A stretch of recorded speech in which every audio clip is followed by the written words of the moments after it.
Okay, so that's WhatsApp set up there.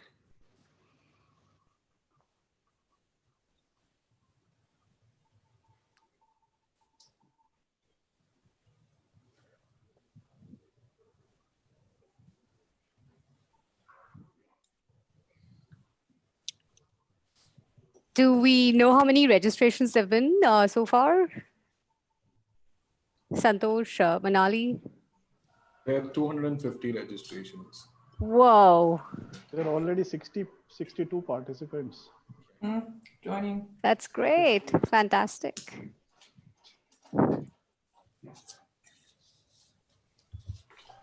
So 3 more minutes. I'm going to.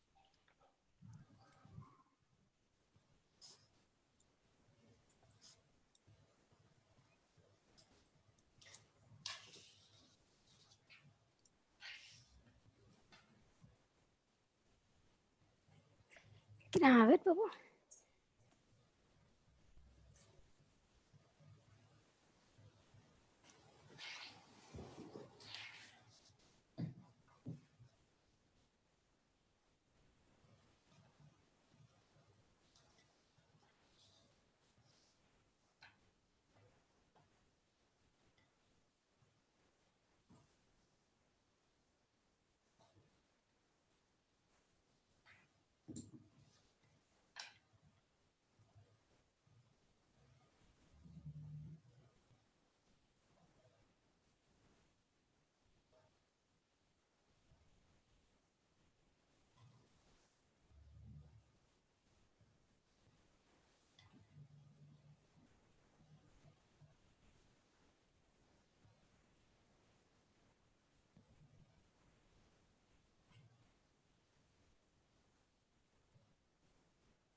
Yes, Manali, we should go live. Start the countdown.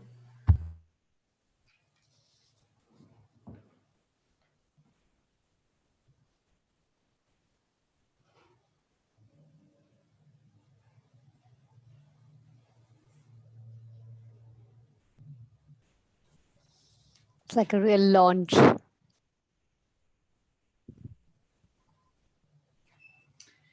Yeah, good morning, good afternoon, good evening, wherever you are listening from. A very warm welcome to all of you to another very interesting session of our IFAD India webinar series. It has become already a very pleasant tradition, I have to say, for me to open those webinars, because the word tradition also implies that we have organized already quite a few of such webinars, and that those webinars have addressed the current questions and challenges related to environmental issues.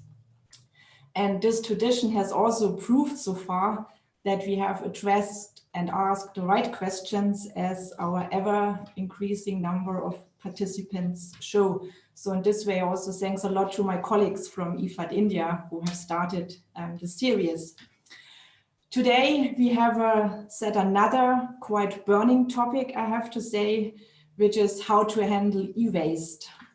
Over the last years, e-waste has become an increasingly challenging topic, and I'm sure it will be even more in the future with, for example, these ongoing discussions on, for example, e-mobility. I'm therefore very grateful that we were able to set up such a distinguished panels of speakers and experts coming not only from India, but also from Germany, from the UN, from Taiwan, and from Ghana, of which I'm in particular happy of, as Ghana has one of the biggest e-waste sites in Africa, as I was told. So you see, we have stretched from the Far East to the Far West as our panels, and this also shows, let's say, IFAD India's multicultural and multi-word approach. So thanks to all of you for being here. We are really honored. A special thanks, of course, goes to Deepali. She's today's moderator and initiator of the session.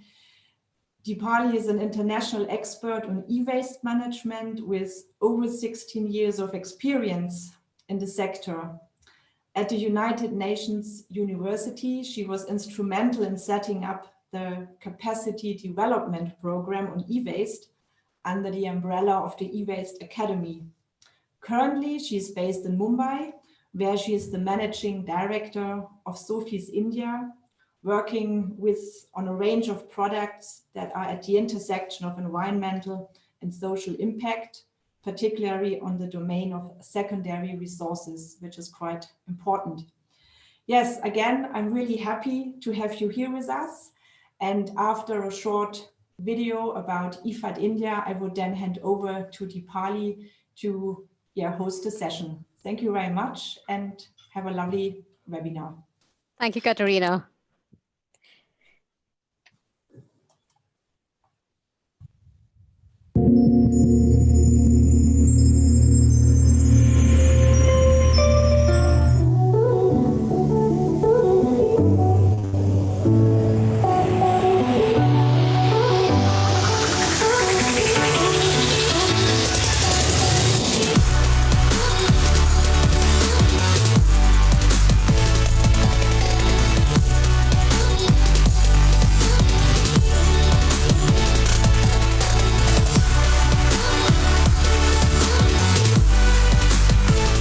IFAD has become a very important springboard for bringing about a change. IFAD India will give a common platform to thought leaders from across the globe to address such issues and, more importantly, to find solutions.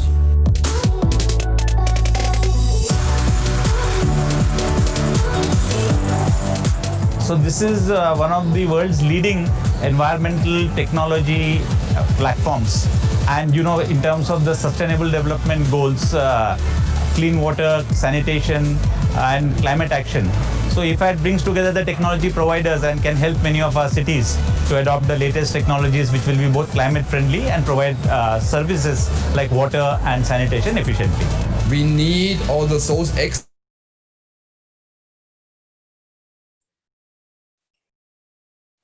Okay. Great. Thank you so much, Katrina, for that introduction and to the welcome to the panelists and also to all the participants. Thank you very much for joining us today for this webinar.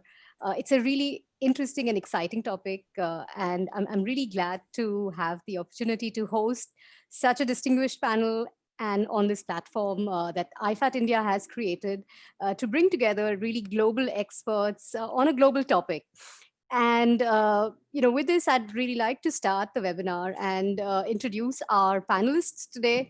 So Banali, if you could just bring up the presentation to introduce Rüdiger Kür. He's our director from the CITL program at the United Nations University and UNITAR, which is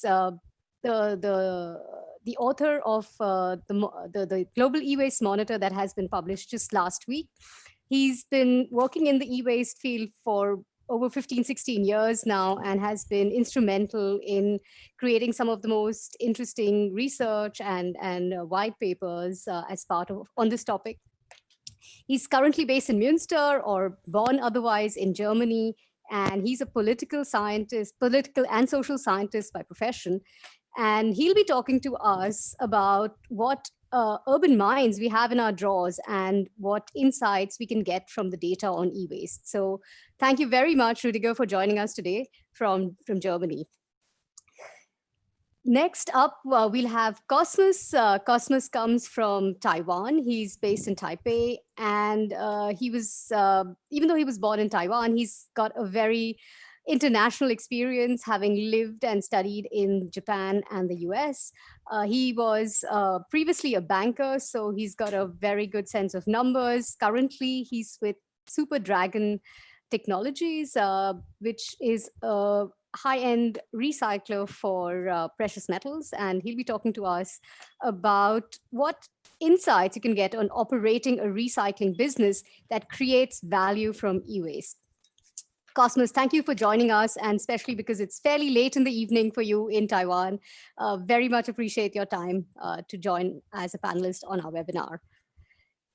Next up, we'll go west to Ghana.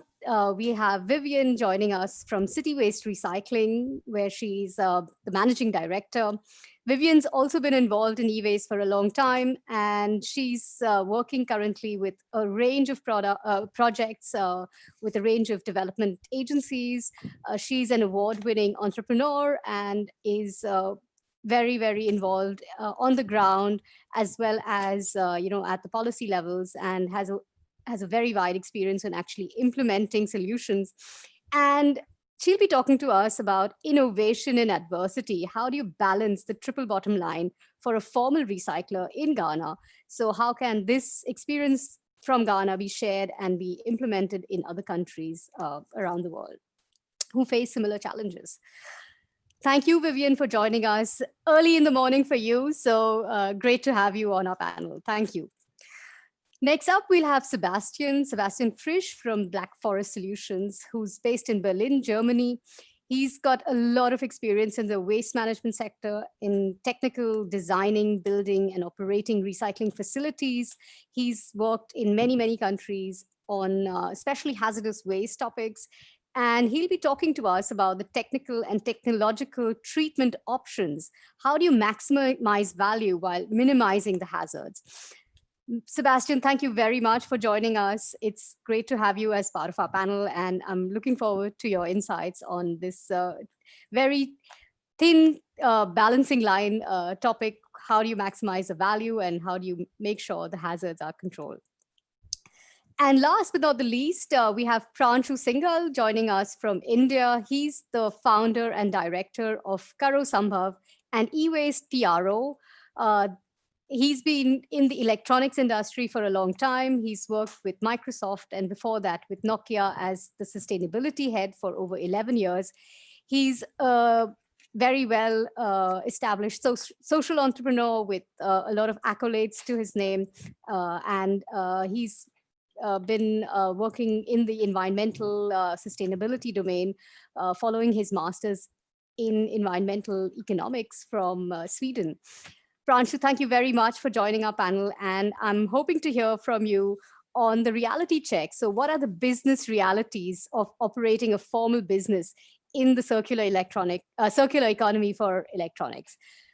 Great to have you. Thank you again, all the panelists, for joining us, and to all the participants. I hope you have some interesting questions for them, because we will be taking questions.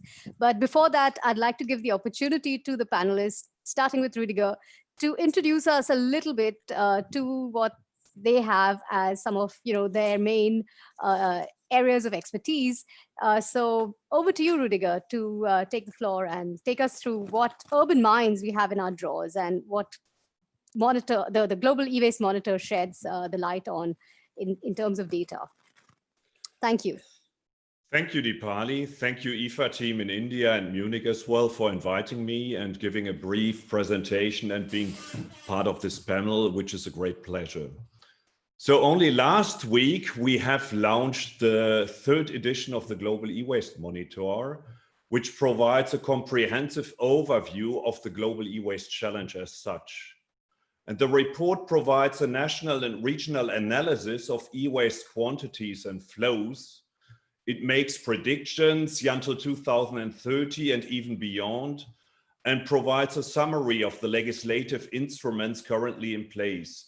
So it's servicing us within the United Nations, but also hopefully also governments, in order to monitor progress, what we are making in order to address these growing challenges around the globe. But also it discusses how to create a sustainable society and circular economy, as it's now a catchphrase in many political discussions, in the context of reaching the Sustainable Development Goals. Probably you can switch slides now. What is e-waste, or what is EEE, as we used to call electrical and electronic equipment as such?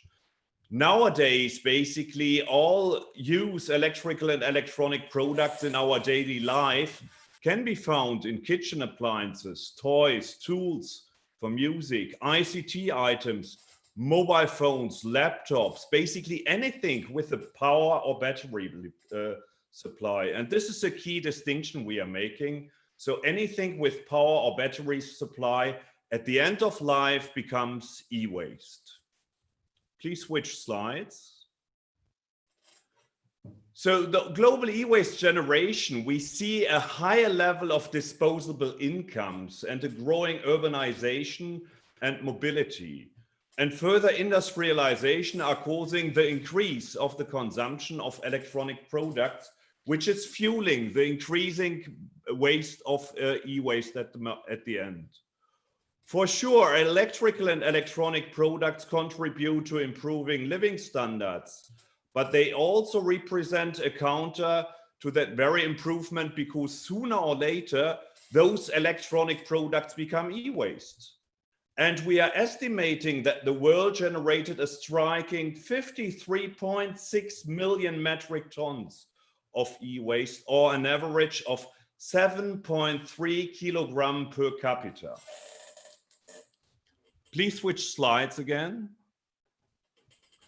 So the total e-waste generation increased by 9.2 million tons since only 2014, while the formal documented collection and recycling grew only with 1.8 million tons, representing only 17.4%.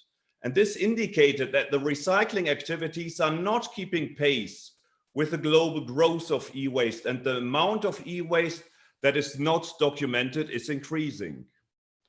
What happens with the rest, so meaning these 82.6% of e-waste generated in 2019, is uncertain.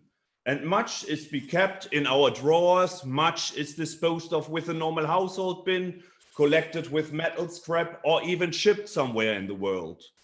And this shipping is estimated to be around 7 to 20% of the total e-waste arriving, whereas what goes to the household bin is roughly about 8%.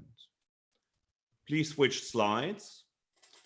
So the report, our global e-waste monitor, quantifies the toxic additives of hazardous substances contained in the e-waste.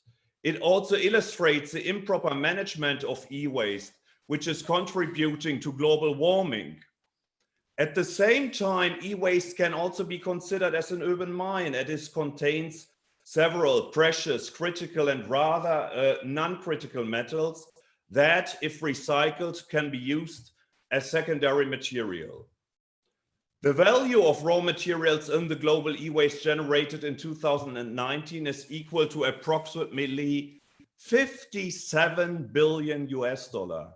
But with the current documented collection and recycling rate of only 17.4%, it is estimated that only 4 million tons of raw materials are made available for recycling, contributing to closing the loops of a circular economy. And this brings me finally to the e-waste legislation, if you switch slides again, because at the end of 2019, only 78 countries around the globe had either an e-waste policy, legislation, or regulation in place, covering 71% of the world's population. This is increased vis-à-vis what happened in 2017, but the coverage rate can be misleading because in many countries, policies are not legally binding, and legislations are not enforced.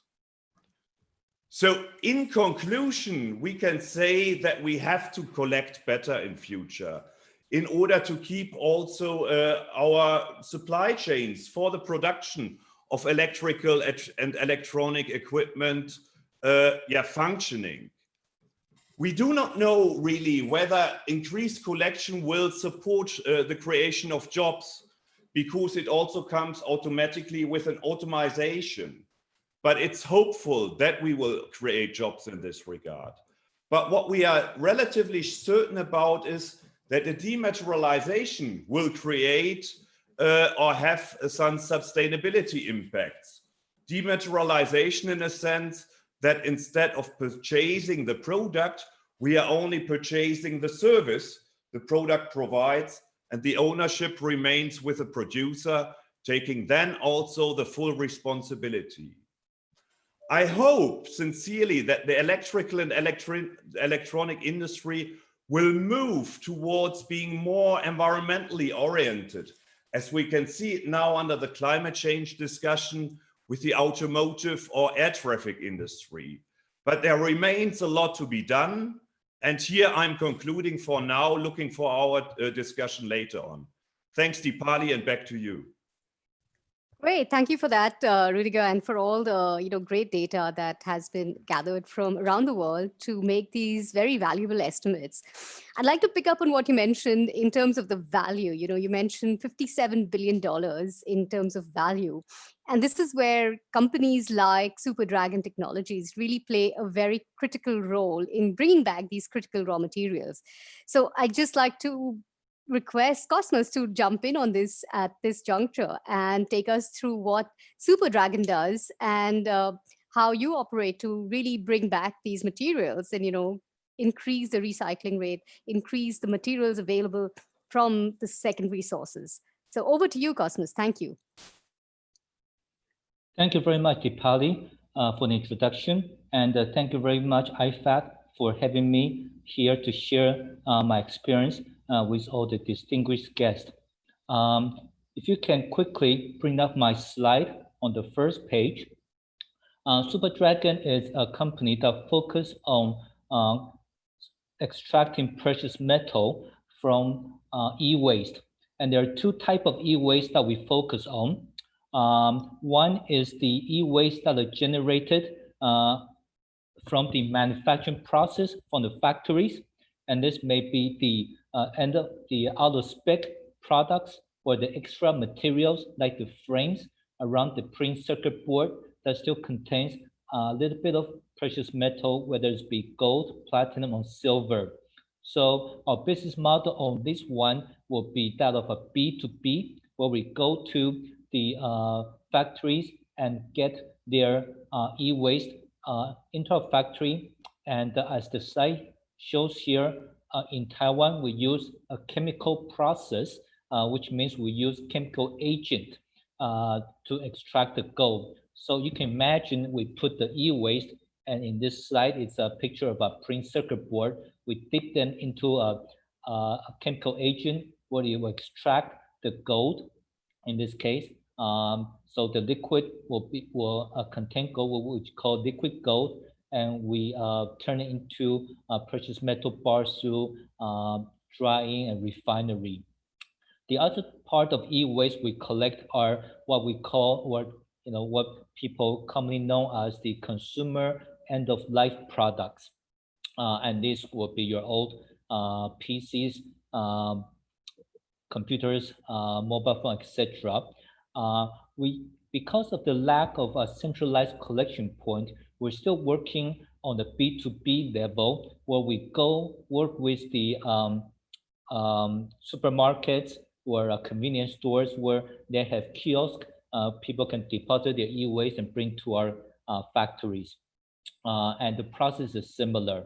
Now, this slide you're seeing here is a type of special service that we provide to semiconductor foundries or semiconductor chip makers, where the chip semiconductor makers will put gold onto the chips that they produce. And in the process, only 60% to 50% of gold will be put into the chip, and the remaining gold will be vaporized and stick to the parts around the chip making equipment, which will need to retrieve. We retrieve those precious metal covered parts, and we retrieve the precious metal, but at the same time, we also return those parts with those equipment to the factory so they can go back to the production line. This is probably the earliest example of a cyclical economy involving precious metal, where one, the precious metal retrieved can be go back to be used on the production line as a material, and two, very important as well, is the parts that were covered by the precious metal. We process them, we allow them to go back to the production line so they can be of use again instead of being thrown out. So this is, has become a big source of recycled gold from the electronic industry, and I suspect it will probably have similar sort of existence in India as India moves to manufacture more of these semiconductor chips in your own country. If you can move to the next slide. While we use the chemical process to extract precious metal, there are also a lot of non-metal waste that remains. And these are the plastic, the glass fibers from the PCB board and from other e-waste, like the cases of the computer or cases from the mobile phone. Now, in the old days, those non-metal waste are being burned or simply buried in the ground. What we try to do in Super Dragon is we will try to see if we can make them into materials for building materials, or even in some cases, recycle artwork. The process is very simple. We will take those e-waste and we will crush them and we will mold them into powders. Once they're in powder form, we can extract the remaining metal. Sometimes there are a lot of copper inside the print circuit board that you can extract by grinding them to powders and then separate them by weight and by electricity. So we can separate the powder and use the remaining fiberglass plastic to make other products. If you can go to the next slide. Oh, sorry, the slide before. Once we have a piece, the print circuit board powder, we can combine them with, for example, glasses from CRT or plastic from other e-waste, and we can make, for example, man-made marbles or some recycled artwork, as you see here. If you go to the next page, we're currently working, if you can go to the next page, yes, we're currently working with some young designers to use those non-metal materials to make building materials such as tiles or make them into furnitures. So the business model really is, one, we try to extract precious metal which are easily sold onto the market that can bring cash flow to our operation to keep us going. And two, for the non-metal part of the waste, where in the past people don't really make any use of them, we try to turn them into materials that can be made into furniture, tiles, or any other building materials that hopefully we hope that either the government or some big companies can use them. We are having some initial conversation with new factories that are set up in Taiwan, where they want to use their own non-metal waste, such as the plastic fiberglasses, to make bricks for their factory, or to make tiles for their parking lot, etc. So we're hoping those efforts can become wider, and so we can introduce more recycled economy into the industry. Thank you very much for your attention, and I look forward to our further discussions. Thank you so much, Cosmos, for that detailed introduction to the work that Super Dragon is doing. You know, you shared a very high tech process in a high tech country like Taiwan, which has these fabs and these electronic manufacturers. We like to move to the other end of the world where we have Vivian. I don't know if you still join us, Vivian. I see we might have a connection problem there. But if Vivian is still there, then let me know. But otherwise, we can move to Sebastian to talk a bit about the hazardous side of things, also the business opportunities in some other models, and then we can come back to Vivian to talk about the experience from Ghana. And I know Sebastian also touches upon that, so I'm sure we'll be able to build on that. So Sebastian, over to you then, please. Yeah, thank you, Deepali, and thank you, everyone, giving us this chance and opportunity to present our portfolio and our services that we are offering. And I would also like to share a bit our thoughts on what business opportunities and maybe also kind of new business ideas could be applied for the e-waste sector. Maybe we can start with the next slide, please.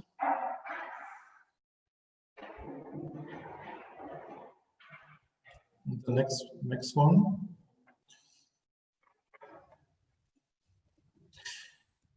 Yeah, so here is an overview of what we are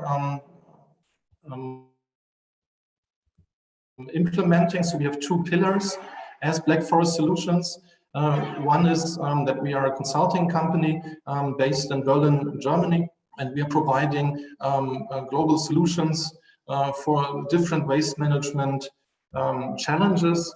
As Deepali mentioned, one focus is here hazardous waste and also e-waste. And we have a second pillar where we do trading and operating any hazardous waste projects where we use the Basel Convention for the export of hazardous waste, where there's no hazardous waste treatment facility in certain countries. Then our team is doing the on-site packaging, labeling, and also the whole notification management until the final treatment of the hazardous waste. Rüdiger mentioned before, also I've seen in one slide, there was mercury. And as we know, there's about 50 tons of liquid mercury still in this chain, and this is one of the most toxic heavy metals, and mostly there are no treatment facilities in most countries in the world, and the solution there is to export it and to bring it, for example, to European treatment facilities where there are treatment solutions for that. That would be one example. Where I also see, by the way, some business opportunities. So for the people who are listening now, who are participating, if you offer a similar service of hazardous waste, packaging, labeling, notification management, there's still a huge gap in the market. In our belief, there's much more demand and possibility than actually service providers. But of course, it needs a lot of education and qualification for this sector, because we're talking about the most of the toxic waste streams we can think of. Next slide, please.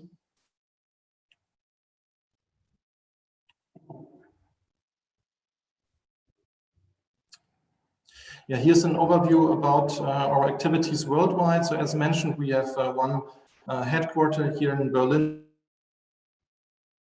in Germany, where I'm at the moment. Then we have a project office in Kuwait in the Middle East and a project office in Brazil. And you see there's a huge demand for such solutions and services in Asia, and more also, by the way, in Africa. We have our largest e-waste project, which I would like to present to you a bit more in detail on the next slide.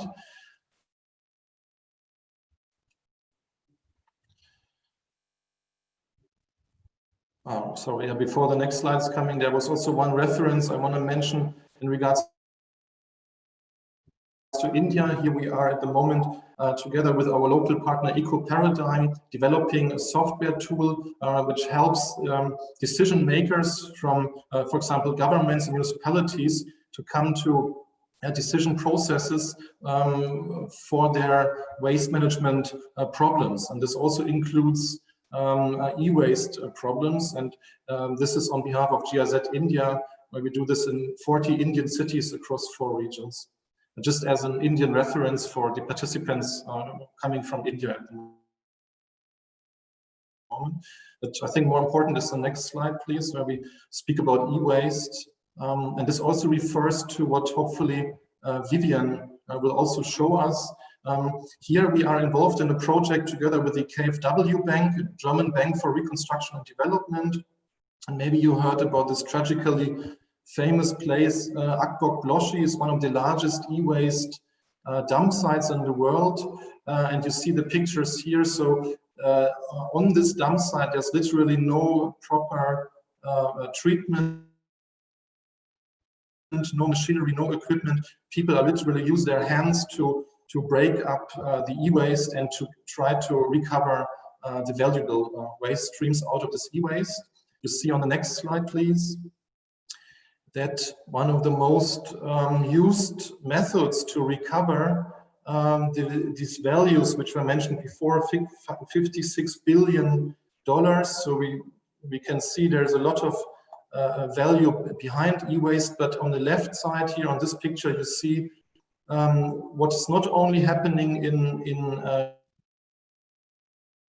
Ghana, in Africa. This is happening in many places where there are no proper treatment facilities. They just burn the cables, burn the plastics in order to recover the metals. On the right side, you see what City Waste, the company from Vivian, is providing. They have actually a very good treatment facility implemented for refrigerators. Yeah, so that it not looks like this here in this picture. They have a formalized professional process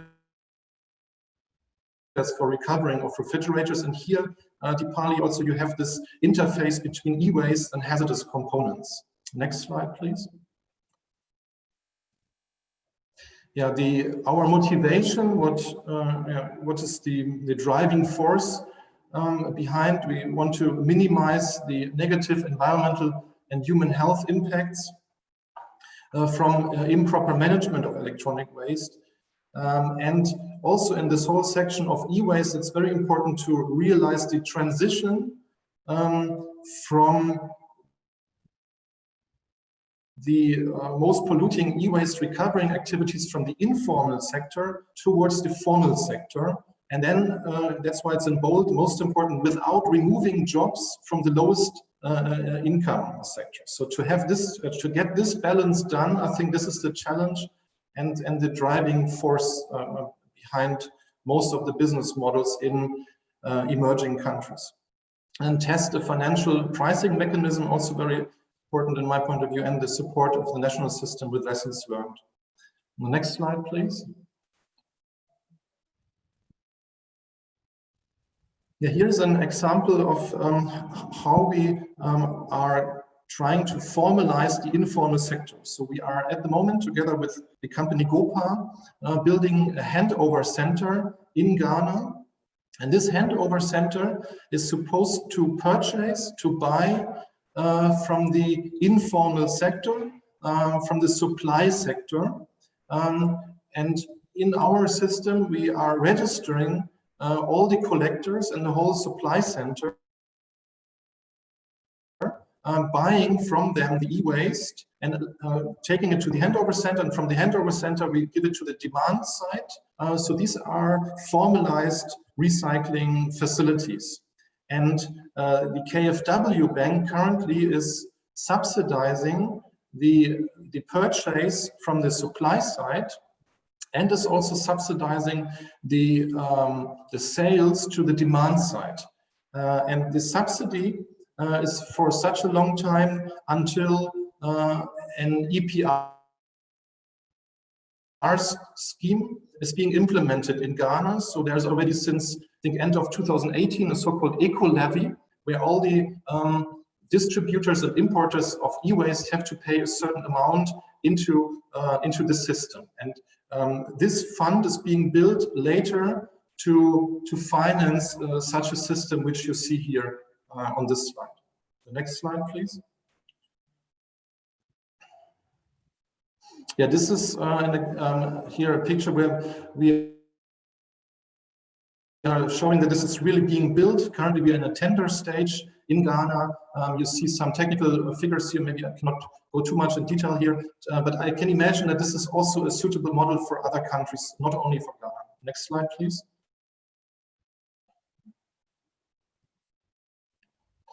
Yeah, we specify all the fractions that we accept in this handover center.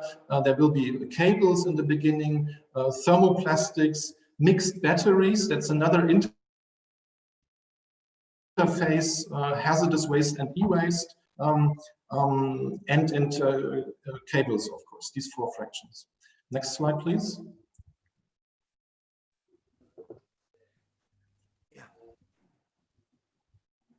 Yeah, now about the business opportunities, where I see maybe some new and, my point of view, quite innovative business opportunities. First of all, I would like to mention there is a company called Closing the Loop. It's a Dutch company, and they are offering a kind of offsetting a process or offsetting program that the consumer of any new phone, any new smartphone, pays an extra amount when she or he buys this new smartphone. And this extra amount goes then into the system of Closing the Loop. And Closing the Loop takes this budget and organizes then a proper, traceable, trackable process of collection of old smartphones, at the moment mostly in Africa. Yeah, and then collection and also export through Basel Convention, and final appropriate treatment of these phones. And through this system, which is also a kind of EPR system or consumer responsibility system, Closing the Loop already managed to collect 2.5 million scrap phones and turned this into local income in Africa, and has already offset the material footprint of more than 100 new devices. Yeah, so this mechanism, I think, is a very smart mechanism and should be supported and has potential to be extended in my point of view. The next slide, please.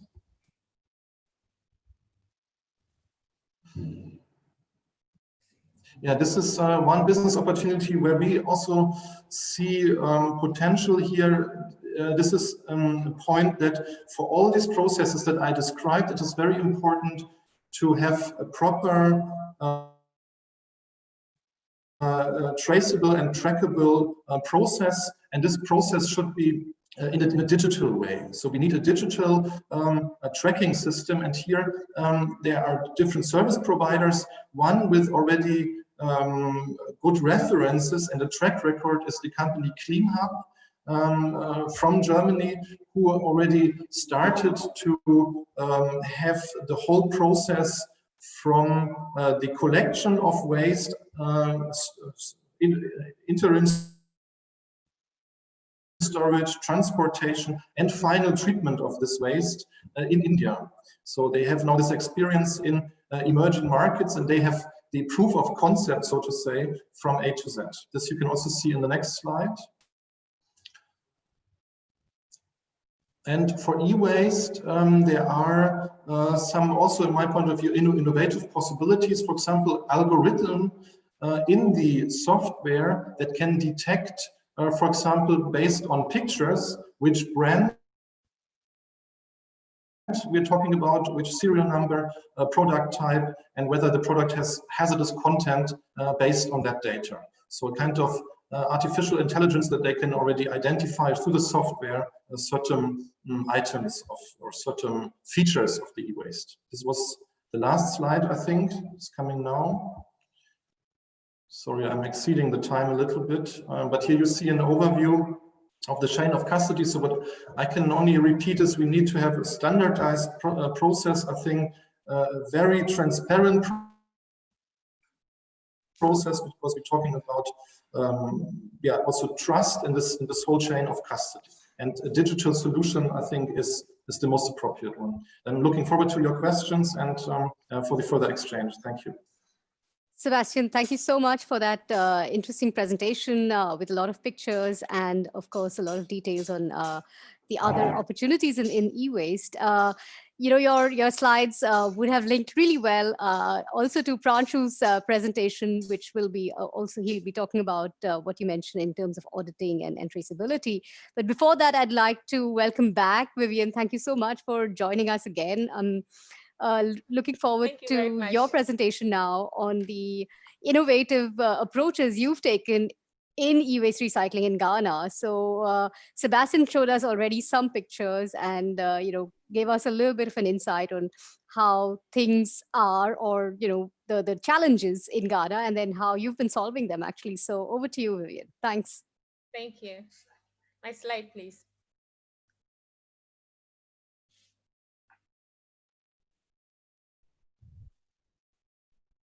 Next slide.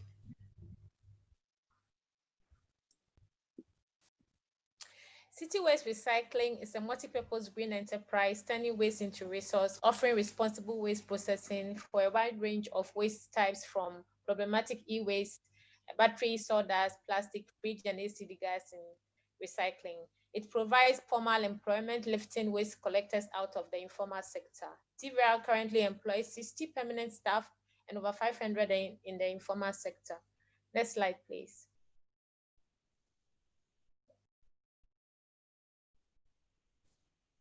Next slide, please.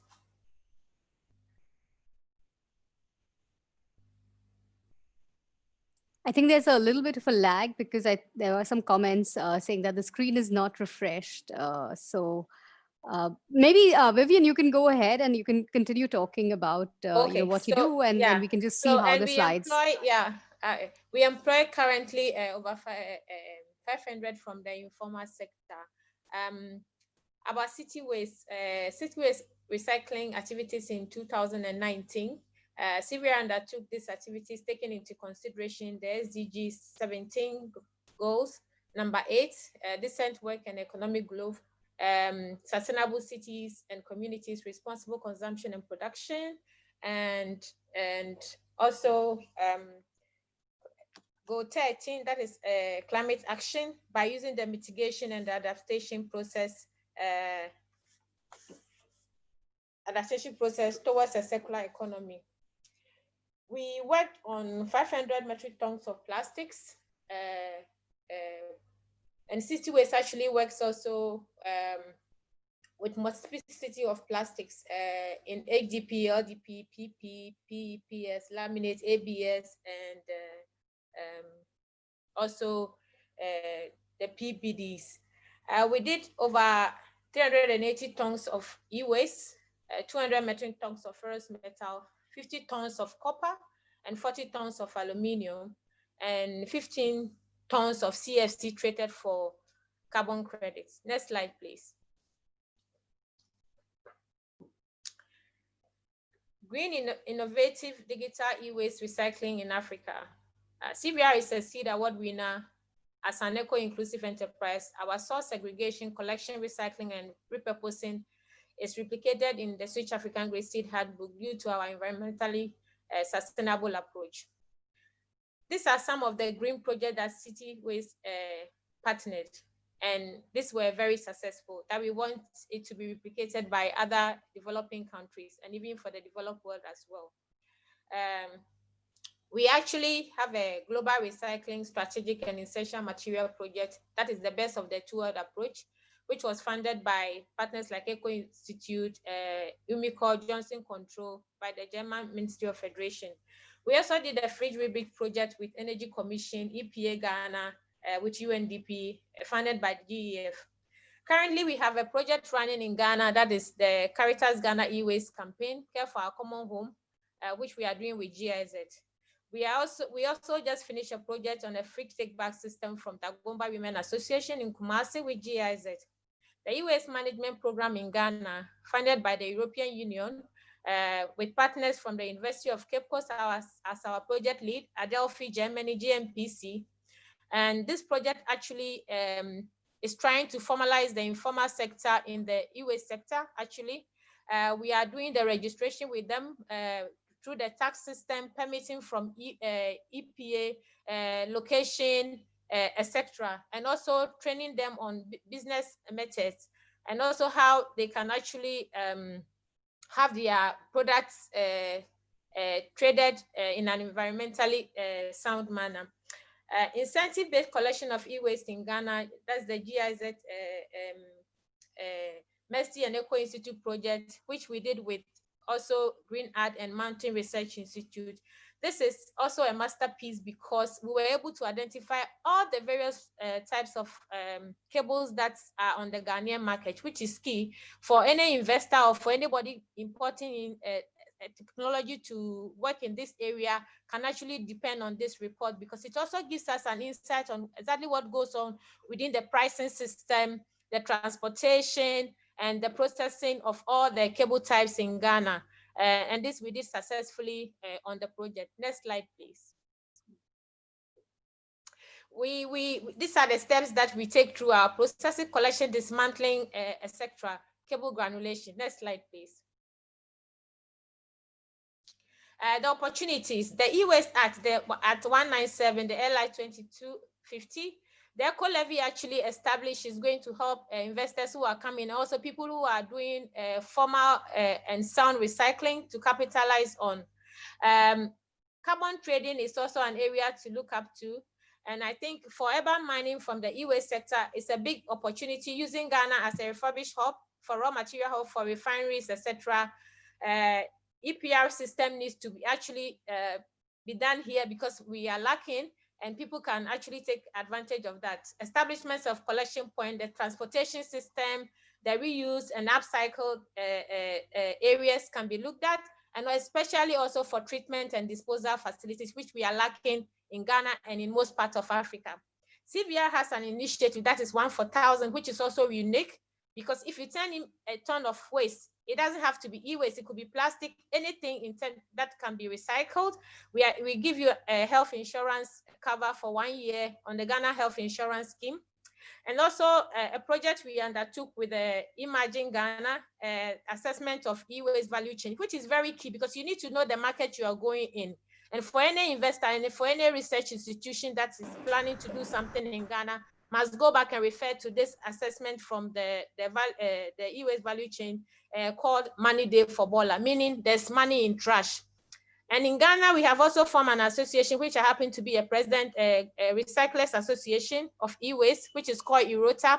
EROTA actually also does consultation, and EROTA is willing to actually liaise with research institutions, the academia, and for investors coming in to actually help develop the e-waste market in Ghana. UNDV has a recovery platform, which is also a platform that can be referred to. And also we have the Ghana Circular Economy Club, which actually is a platform that we go to and put in our questions, and then people come on board. But these are all areas that investors can go in, people can take advantage of. But we want to say that there's a lot of opportunity in the e-waste sector as compared to all the negatives that is coming. If best practices is taken into consideration, the industry can be an industry that can employ thousands of people by using the mitigation and adaptation processes and employing a lot of our youth within Africa and then the rest of the world. Thank you. Vivian, thank you for that, and all the interesting experiences you've had with city waste recycling. I'd like to bring in Pranshu now, who will give us a reality check on operating in India and some of the opportunities and also challenges of a formal business in the circular economy. So over to you, Pranshu, please. Thank you, Dipali. Can I have the presentation, please?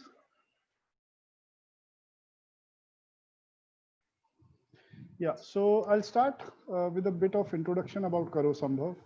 Karo Sambhav was set up almost 3 years back when the electronic waste rules in India were modified, and a group of companies who were trying to search for a well-governed solution, they, with partnership with them, this solution got created. And if you could move to the next slide, please. So when we were set up, and this is a slide which is almost dating 3 years, the whole focus since that time and until now has been on creating a grassroots ecosystem for collection. Uh, in India, most of the waste is handled by the informal sector, and this is true for any variety of waste, whether we talk of electronics, plastics, batteries, furniture, any category. So integration of informal sector is critical.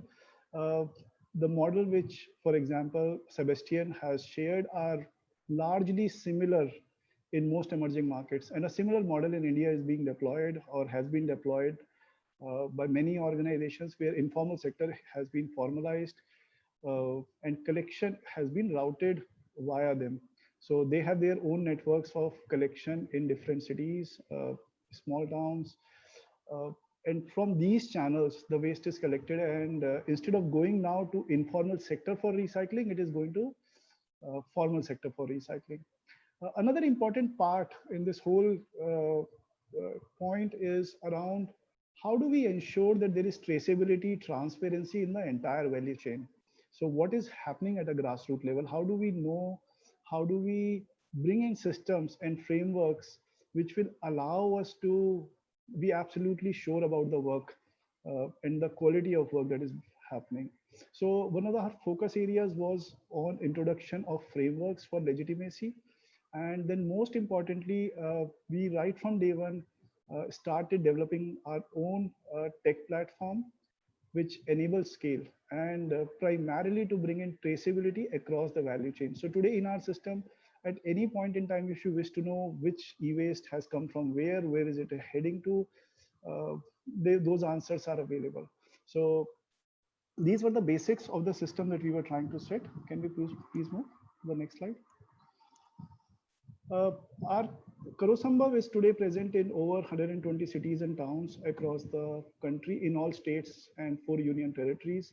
There are 25 multinational, mostly multinational organizations who are members of Karosambhav. And we have created a collection system with over 5,000 plus partners across the country, majority coming from informal sector who have been formalized. Karosambhav has had multiple partnerships with organizations like International Finance Corporation, GIZ, International Labour Organization. It has very recently become a member of WEEE Forum with the prime objective of creating a hygiene in this industry, setting standards for operation, because government has a regulation in place, but the basic norms of and hygiene of the industry are not yet defined. So the focus has been on creating a clean industry via multiple solutions. Can we go to the next slide, please? Another large body of work that Karosambhav has been engaging is on creating driving large behavioral changes, and this will take time. So we have been working in over 75 cities to work with school systems, bulk consumers, communities, to really engage and inspire people to understand why should they participate in the scheme of things. We still, and this is not a problem for India, but in most emerging markets, citizen participation is very little in these programs, primarily because people are expecting very high value for the waste that they want to give back to the channel. So if you request a citizen to participate in a program and give away their waste at no cost or at little cost, which is equivalent to the money that can be retrieved from recycling, the willingness is very, very low. People are expecting significantly high prices. And this is something that is true, I would say, for most parts of the world. So this is something which is a slow burner, but is definitely going to bring in results in the long term. I'll go and share further in my slides dialogue on what are the critical spaces that have emerged which require significant dialogue and opportunities that are coming up. Can you go to the next slide, please? So the first thing is on collection channels. If we look at the kind of collection channels that have been today created in India, and I would say in most places, when we talk of emerging markets, they are largely focused on metropolitan cities, large, urban centers. Uh, and in case of India, specifically aggregator network, the waste pickers and waste aggregator networks has become the key to collection. However, for individual consumers, there are very little solutions which exist. It is very expensive. And again, the reasons are primarily cost related. So it is very expensive to approach an individual and get waste. Uh, and the willingness of an individual to also participate voluntarily is very low. The expectation in terms of money that should come back remains very high. And I'm talking at a general level. There are uh, outliers in the scheme of things, but in most cases, that is what is missing. Another thing, and this is again largely true for most emerging markets, solutions have been focused at in big cities, but for smaller towns, villages, these are absent. What we are finding, and this is a known fact, that electronics exchange hands. They move from a person who has higher capability to purchase to a lower capability to purchase, which effectively means electronics move from a tier 1 city to a tier 2 to a tier 3, and that's the place where they are accumulating, and that accumulation is growing because digitization started almost 15 years back, and those volumes are now starting to appear in these small cities, and there are not enough channels which are present to solve this problem. So these two spaces remain large opportunities for innovation uh, and solution creation. Let's go to the next slide, please. Another challenge, which is true again for many markets, is we need to have decentralized collection, dismantling and recycling systems. Today, on an average, waste is traveling over 500 kilometers before it gets recycled. And 70% of the weight of electronic waste is non-hazardous, and it can be managed locally. So there has to be a specific emphasis on creating local dismantling solutions, which can generate employment. Again, significant opportunities exist here. We have recently initiated a project with GIZ on figuring out and creating a recycling platform which enables local dismantling by new age entrepreneurs who are wanting to take a part in solving this problem. And what is also important in specifically in context to the Indian regulation is we do not have anything like a recovery target. There is something like collection target, but what happens post collection is largely left out, and there is no recovery target. So introduction of those recovery targets is also critical. Next slide. And then this is my last slide, but I would say the most critical. And in light of the report which has just been launched, uh, the biggest challenge is absence of monitoring and analysis systems today. And if those are not present, it leads to creation of a non-level playing field, which means some brands are paying more, others are paying less. There is a lot of free riding which happens in the system. There is possibility to escape what the law requires, and even policymakers are not able to enforce the rule in the best possible way. What is required, and this is again you know uh, uh, provides a whole range of opportunities. How do we digitize all sorts of data that are being generated into the system? Uh, can we have harmonized reporting? Today, each and every recycler, for example, follows their own reporting formats internally in the system. So if we can have a common harmonized reporting format which allows information entry at all nodes, and what I mean here is whenever waste is transferred, even from an informal to formal, or by an individual to a system, or by a bulk consumer to a system, all that nodes to need to be made open so that data entry can happen, which then would further allow analysis of data sets. At a recycler level, we need to ensure that all secondary materials are accounted for so that there is a clear understanding of the benefit of the work which is being put in place, and a way by which government can find itself being supported, that they know what are the anomalies that are appearing in the system, and they can start better enforcement, value adding enforcement. Today we have a lot of enforcement but not necessarily value adding enforcement. So how do we ensure a system which enables value creation when enforcement is happening. So these are the points from my side. Thank you. Pranchu, thank you very much for that presentation, giving a very quick deep dive into the situation in India and how it's evolved over the last couple of years. Picking up where you mentioned the last thing about what governments can do and how should this evolve. Right, everybody is talking about the crisis and then the new normal and the post-COVID world. And I read this very interesting quote from Milton Friedman, which says that only a crisis, either actual or perceived, produces a real change.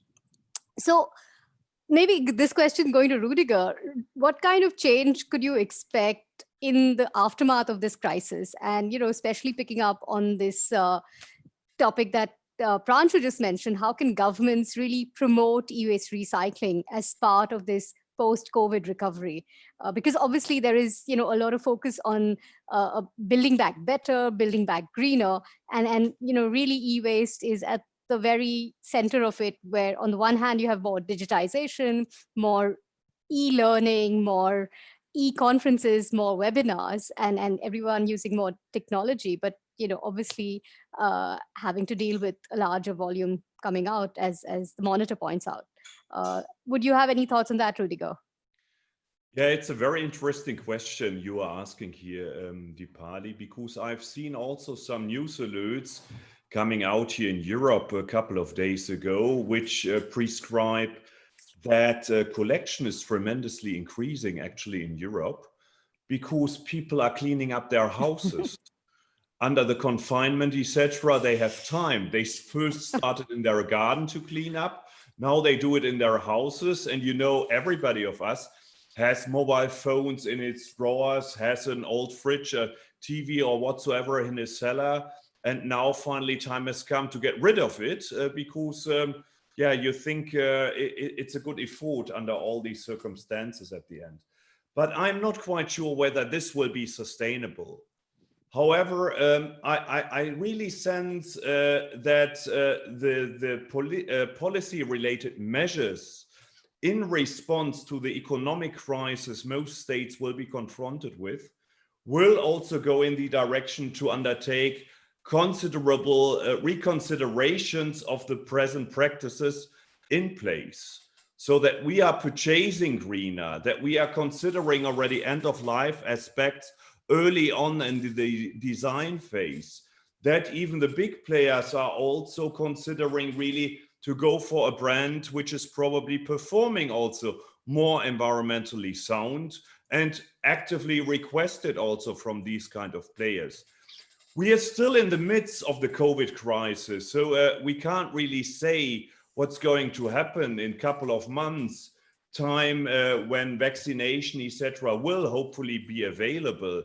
But if it continues like this and if momentum is kept, I am hopeful really that this is impacting our present procedures and leading also to some reconsiderations. Okay, great. No, that's really interesting that people have time to clear out their sort of e-waste and bring it to more organized collection. Maybe here, if I might come to Vivian, how do you see this in Ghana? Is this similar, with the lockdown, with the recycling industry? Has there been any impact? And how do you see this, going further in terms of also legislation and creating that momentum and the financing? Because without the financing, we saw that until there was legislation in Ghana, until there was legislation in India, there is also some legislation in Taiwan, things are really difficult to actually move on the ground. So how do you see that happening in Ghana going forward? Yeah, I think with COVID-19 as a big sector player, what we have done is to intensify our safety campaign on handling of the e-waste, for example. Before pickup, there are precautions taken with staff before that is done. Extra PPEs have been provided because we realized that during the collection chain, a lot of people were reluctant because of stigmatization that you are picking waste because anything that has to do with waste is contaminated. So we needed to actually engage them to prepare their psyche with professionals to get them ready to go to the field and get the materials. At the industrial level also, a lot of the companies we work for, because it has been our principle to segregate our source and to maintain high standard of safety and for environmental protection, we actually somehow disinfect items a day before pickup, so that during transition, nothing happens during that period. And whatever new items that will be generated before the pickup is not supposed to be added to what was there before as a precaution. But at the governmental level, in terms of enforcement, we think that in Ghana, to be specific, we would like to, what is happening in India in terms of what HP and Dell and the others are doing in terms of the extended producer responsibility, to actually be replicated here in Ghana, because that is lacking. And so you have material flowing on the market without anybody responsible for. And what we have also noticed in terms of material in circulation to build a circular economy, we need, like Dr. Rudiger has said, that we need material composition to be looked at, because you are putting materials on the market that you are aware that the developed world and even the developing world as well have no technologies to take care of that. So these materials are shipped to us in Africa, having in mind that we have lack of facilities to treat these items, and then we are all talking and saying we are working. So this is the time to rethink by using the 9 pillars of the circularity. Look at it critically and look at material composition at that level, so that it runs through the chain in order to close this gap for the environment and also to create jobs along the chain. Because what is happening is that some of the plastics, even the moment you dismantle in a particular item, you have just one fraction of positive item in the whole thing. And also we discovered that most of the materials that are coming out do not have actually the precious metals that used to be in them in the past. And so that's why most of the developed world, even people are shying away from recycling. I think Dr. Rudiger mentioned that the other day. There's less recycling activities taking place, and all these items are being shipped to Africa. We want collaboration among countries, and we want the Basel Convention to work, and we want also our responsible authorities here to insist on local initiatives in terms of controlling the EPR system to make the system better for all of us. And also the gap between the informal sector and the formal sector is actually also very wide here in Ghana. And I think it's happening in most parts of the developing world. We should look at that. And city waste, like I mentioned earlier on with the Imagine project in Ghana, we are breaching the gap. We are trying to formalize them. And that is very key, because if we are able to close that loop, that is when we'll be able to actually add value to the fractions that are generated along the e-waste chain. Thank you very much. Vivian, and also to add up, Dipali, there's something I want others to also look at critically. It's been successful on our fridge degassing journey. It's an area most of the African countries have their cooling aggregates sitting in cortices, in institutions, and they're actually posing threat to the human life and for the environment. And so what we have done here in Ghana, I think, is something as Cityways as a company, as the first company to be able to trade voluntarily on the carbon market for carbon credit from the CFCs and other cooling aggregates. This is a program that is worth also replicating. Have a genuine take-back system with incentives that would actually entice community members to turn in their old products for recycling. Thank you for that, Vivian. Great. You mentioned quite a few important points over there, and I want to come back on all of them with some of the other panelists as well. Maybe starting with you, Sebastian, especially on the hazardous part. You mentioned that there are no treatment capacities in Ghana, and Sebastian, you are, you've been dealing with Basel notifications quite a lot. So how do you see this, especially for problematic fractions? And, I see some questions from the audience as well.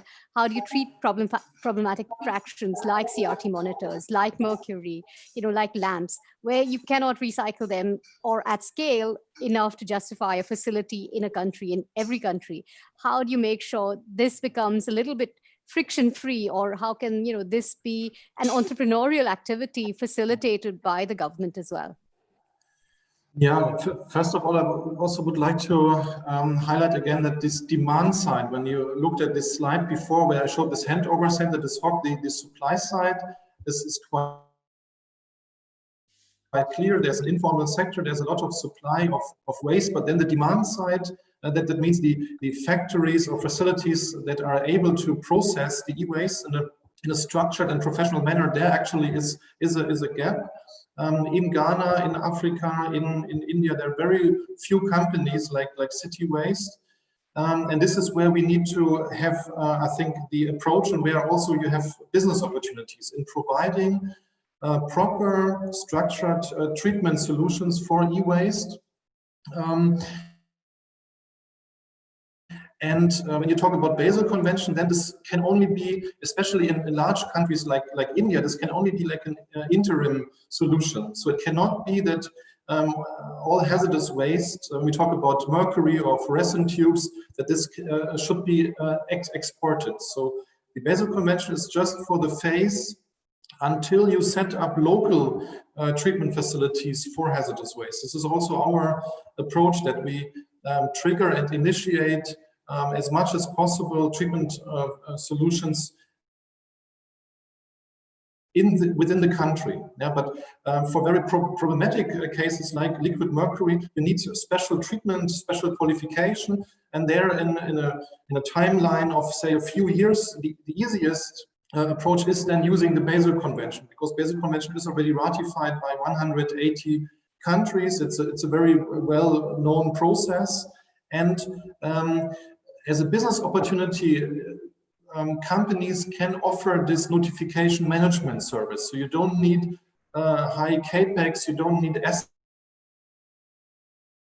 you just need an understanding of how the Basel Convention process works. And this can be done in small offices with professional people. This is definitely one business opportunity. And then also in providing specialized treatment solutions, like what City Waste is doing. This can be also set up in other countries by young entrepreneurs, because there is, as I said, a huge gap on the demand side. And this provides a lot of opportunities for new businesses and startups.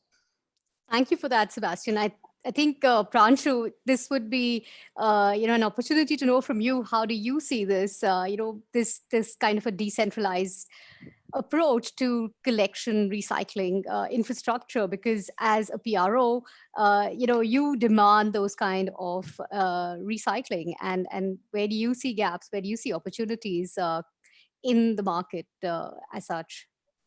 So, as I had shared, the biggest challenge is the targets are increasing. India has a 40% collection target this year, and it will increase to 70%. And on top of this, the amount of products that were sold has also increased. Now, with this level of collection, the kind of capacities that are existing they are few and only concentrated in a very few states today. What we need is decentralized capacities, which means depollution has to happen locally. And a very strong, it cannot be done in isolation. It has to be coupled with very strong digital solutions where you enable full tracing of hazardous material, the fractions which have been pulled out post dismantling, because the worry is then what happens to these fractions. So what happens to, for example, CFCs, what happens to capacitors, what happens to leaded glass, and those answers are today completely absent in the system. If we start creating a decentralized system, so if there is a mandate, and that is what I was referring to, strong monitoring and analysis systems. If there are systems which are created where dismantlers are able to enter these data sets, life will become significantly easier for organizations who are trying to do that, as well as government will be able to track what is it that is happening to these fractions. Today, many of these fractions just disappear, and we don't really know where does all the leaded glass go. Where does, in India, for example, it has been allowed that one can send it to technical, CSDFs, yeah, hazardous waste disposal, hazardous waste disposal landfills, yeah. landfills. But again, how much can you put there? So we really need solutions for some of these. And I mean, the problem is fairly large. One is dismantling, and then post-dismantling, traceability of these toxic fractions, and then ensuring that we have a definite solution. And these solutions are very few today, especially at the capacities that are required in this country. So if I put it in another way, there are a lot of opportunities for entrepreneurs to really set up localized solutions that really take the most of these fractions, be able to do this process locally and be really running a sustainable business. Here I might just come to you, Cosmos, and ask, you've been running a business. What would be some of the most important KPIs, and what are the market dynamics that really drive a recycling business? What do you need to look at? What do you need to keep your eye on as an entrepreneur if you want to jump into e-waste recycling? And there were a couple of questions, a couple of people asking, how do you get into this? So I think this would be quite interesting for them. And also for, I'm sure everyone to know, really, if you're looking at recycling, how do you ensure it is sustainable and it is profitable? Because unless there is a business case, you won't have the supply side the demand side that Sebastian was mentioning. So do you have any thoughts on that, Cosmos, please? Yes, I would recommend people who are interested in getting into recycling or circular economy to work very closely with government who has the resources, either in one, setting up policies that can bring certain profitability to operations, or two, where they actually collect money from manufacturers, put into the fund that can reimburse your work. For example, in Taiwan, for a lot of the end-of-life consumer products, such as PC, tablets, not mobile phones yet, but those end-of-life products, we worked with Taiwanese government years ago to convince them to set up a fund where the producers would chip in. It's like a tax, chip in a certain money into the fund where the government will dispense to recyclers such as us to compensate for our effort of recycling them. So that's one example which I know has been conducted throughout the countries. And the second one is to work with industries on seeing what materials they're willing to pay to be recycled so they can reduce their dependence on import. This might be more particular to Taiwan, where it is an island. We don't produce a lot of materials that we use. We have to import them. So there are certain materials that the industry does want to be self-sustainable. So this includes, for example, some precious metal, certain types of plastics, and certain types of glass fiber. So these, you have to really, get to know the industry, understand what the needs are, and see if there's a business case for that.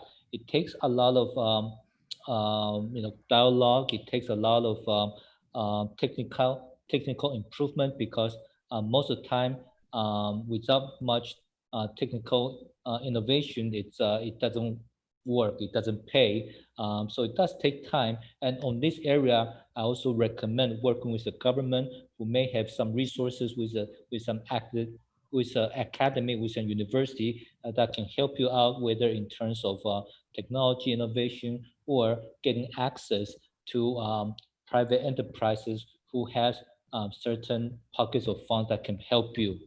So in a nutshell, try to use as much resources as possible, because it is not something that comes easy in terms of getting profits out of recycling. I hope that answers the question. Thank you. Thank you for that, Cosmos. You touched upon a really interesting point that I wanted to bring up with Rudiger. In terms of technology and skills, you mentioned that you do need to have the technical capacity. You need to understand it, innovate.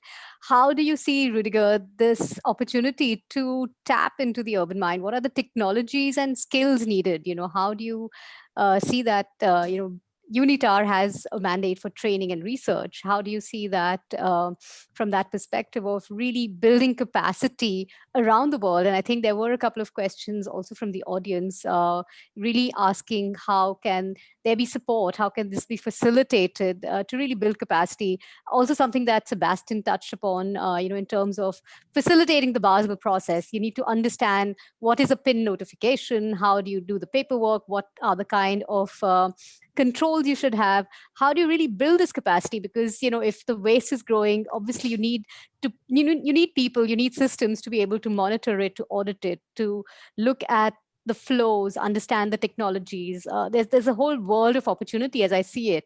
How does someone who's young, graduating from university, really be able to tap into this? Yeah. Good question again, Dipali. I mean, the starting point is definitely really what we are trying to attempt already with our e-waste monitors. We do it on a global basis, but we also attempted to do it on a regional and national basis in order to get a sense really what is the magnitude we are talking about, who are the key stakeholders we are dealing with, who are taking up also certain responsibility when it comes to e-waste, but also to analyze the present infrastructure. And we must keep in mind the e-waste topic is a burning one, but it's still a relatively young one. Though we are working on it already, Dipali, you and I, more than 15 years, others probably even longer. But it's relatively new to the political agenda in order to also develop the necessary countermeasures. And this is why we have developed really these e-waste academies also in order to really have tailor-made programs established to train people, also in a business boot camp, for example, to train people how to develop their skills based on available data, but probably also gather further available data in order to really build up a specific business case in this regard. And I think what is essential in all this is there is no such one solution out there in the world yet. It must be tailor-made for every region, country, probably even on a city level, etc. So I'm very often asked, so what is an example we could follow? Definitely, there are countries around the globe with high collection rate and treatment rates, but their model might not work in another region at all because of cultural aspects, because of the policy framework, because of many other aspects. So key in all this is establishing an international cooperation, as we do now with this panel, as we do in other attempts, in order to learn from each other. Where are the needs? What is really the good success story we can build upon, where we also failed, and what are the technological demands in all this, etc. I'm also learning each and every day by being informed what is actually developed in Silicon Valley when it comes to decentralized treatment systems for smelting, for example, which might be a very important step also for recycling means to be developed for a lot of countries in the global south. So this in a nutshell is my answer to your question, Dipali. It's a very complex one, but it requires really a lot of cooperation, and this will be essential in order to come up with sustainable solutions at the end. That's a really comprehensive answer, Rudiger. Thank you for that. I'd like to come in over here and ask Cosmos, maybe if you have any closing remarks. We are almost at the end of the webinar. So if you had a wishing wand and, you could wish whatever, for, improving the e-waste situation, what would you wish for? What would be that one wish to say, okay, if this is granted, it would really improve this whole circular economy of electronics? I will hope, for example, if our government can take more action in using the recycled building materials from e-waste. I was just answering a question from another participant about semiconductor companies recycling water. While they can recycle 90% of the clean water they use, but during the process, they use tons, almost 100 tons of filters that are currently being burned or buried. And those filters are actually of very high grade plastics. that are quite suitable to be made into building materials.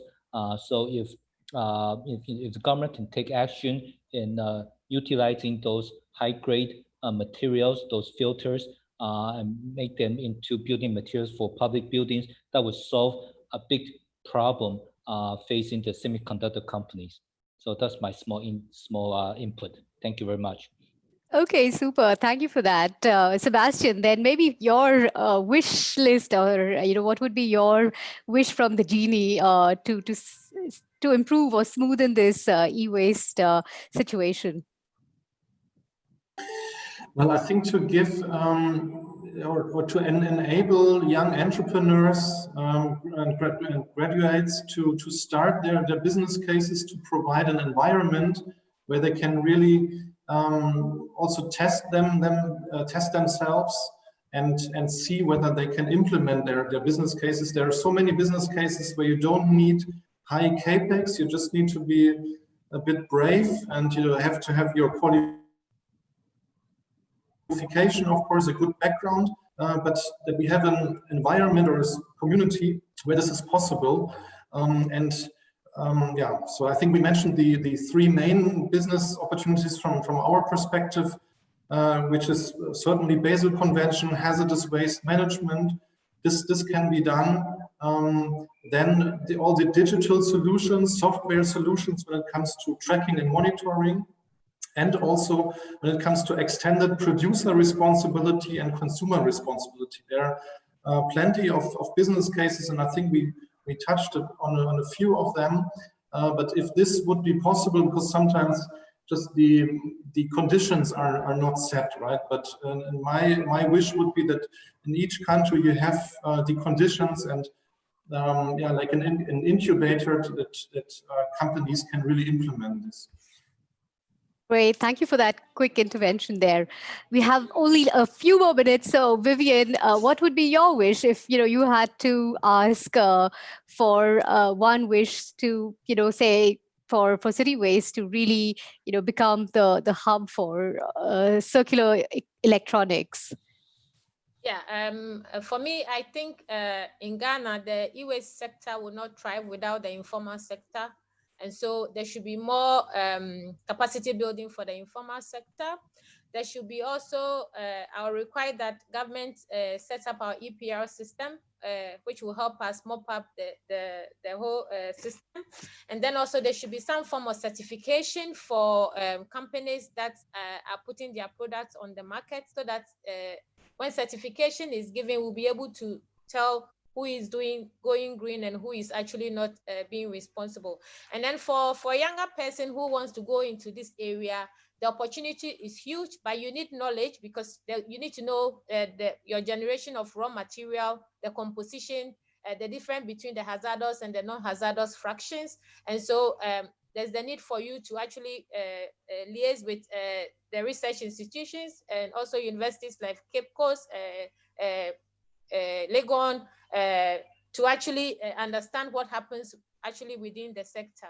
And so that would be my request. And then also for a green finance for businesses in this field, there should be green finance to support us in this field. Thank you.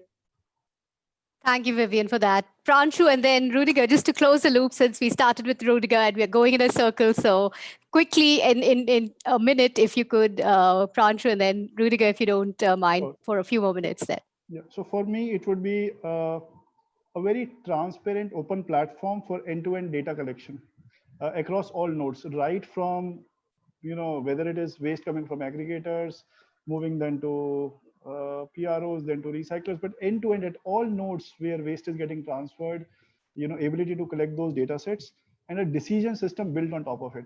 Because this will really enable, and in a very transparent way, so that people have ability to access this data, because then a lot of insights can come out on what is going wrong, where do we build it up, how do we close the loop. Today failures are happening primarily because there is complete lack of, it's still a black box in certain ways on data sets.